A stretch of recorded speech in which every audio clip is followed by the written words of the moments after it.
पिछले मिशन के बाद कंट्रोल रूम में सब कुछ बदल चुका था। वो 7 सेकंड का ब्लैकआउट और वो शैडो सिर्फ एक ग्लिच नहीं था।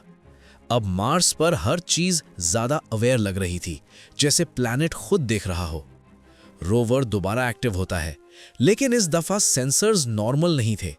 ग्राउंड स्टेबल था, हवा नहीं थी, मगर इलेक्ट्रोमैग्नेटिक वेव्स बढ़ रही थी। और फिर एक नया सिग्नल डिटेक्ट होता है, लेकिन ये रैंडम नहीं था, ये पैटर्न में था, एक रिपीटिंग स्ट्रक्चर, जैसे कोई मैसेज हो। कंट्रोल रूम में एक लिंग्विस्ट साइंटिस्ट उस सिग्नल को डिकोड करने लगता है। कुछ घंटों बाद वो कहता है कि ये कोई डेटा नहीं, ये इंस्ट्रक्शंस हैं। सब उसकी तरफ देखते हैं। इंस्ट्रक्शंस? किसके लिए? और फिर रोवर को एक नए रीजन की तरफ भेजा जाता है, जहां पहले किसी ने इमेजिंग नहीं की थी। जैसे जैसे रोवर आगे बढ़ता है, रेड डस्ट ग्रे स्टोन में बदलने लगती है, और फिर वो नजर आता है एक मैसिव स्ट्रक्चर, पूरी वैली में कार्व्ड, ज्योमेट्रिक डिजाइन्स, बिल्कुल अननेचुरल सिमेट्री। ये कोई माउंटेन नहीं था, ये बनाया गया था। कंट्रोल रूम में पहली दफा कोई बोल नहीं पाता। रोवर एंट्रेंस के करीब पहुंचता है, दरवाजा या पोर्टल पार्शली ओपन होता है, और उसी वक्त कम्युनिकेशन सिस्टम्स ग्लिच हो जाते हैं। अंदर एक और दुनिया होती है, स्मूथ वॉल्स, ग्लोइंग लाइंस और अजीब सी रोशनी। और फिर एक चीज सबको फ्रीज कर देती है, वॉल पर कार्विंग्स, इंसान जैसी शक्लें, लेकिन इंसान नहीं।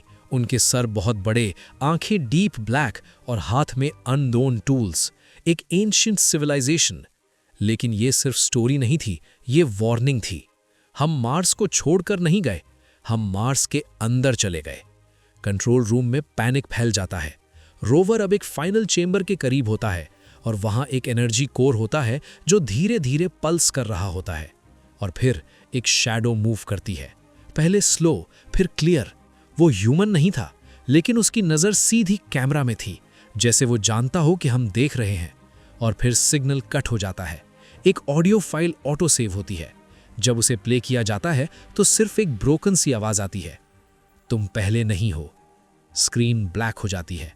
और अब सवाल ये नहीं कि मार्स पर जिंदगी थी या नहीं, सवाल ये है, क्या वो अब भी वहां है, और क्या वो हमें देख चुकी है? और यहीं पर मिशन का सिग्नल बंद होता है, मगर कहानी का सिग्नल अभी जिंदा है। जो स्ट्रक्चर मार्स के अंदर मिला, वो सिर्फ पत्थर नहीं था, वो इंतजार में था।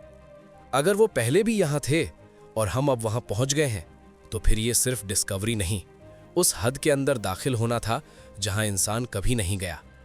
शैडो ने कैमरा की तरफ देखा, जैसे उसे पता हो कि हम देख रहे हैं, और अब नजर हटाना देर हो चुकी है।